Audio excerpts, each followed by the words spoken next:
இது கண்காணிப்பு கருவி. இங்கே ஏதாச்சும் ஒரு அசம்பாவிதம் நடந்துச்சுன்னா அந்த கருவியில் வந்து பதிவாகிக்கும். அதுக்காக எல்லோரும் இங்கே வச்சு தான் அவங்க வேலை பார்க்கணும். இந்த கருவியில் வந்து அதை அப்படியே கண்காணிக்கும். ஏதோ ஒரு அசம்பாவிதம்னாக்கா அதில் பதிவாகிடும். இதுக்கு தான் இவ்வளோ காசு கட்டி இங்கே சிங்கப்பூரா.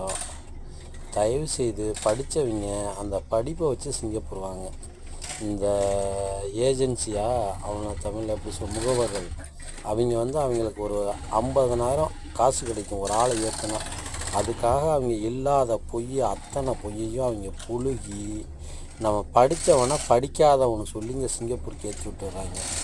தயவுசெய்து படித்தவங்களாக இருந்தால் உங்கள் படிப்பை வச்சு நேர்முக தேர்வு இங்கே வைப்பாங்க.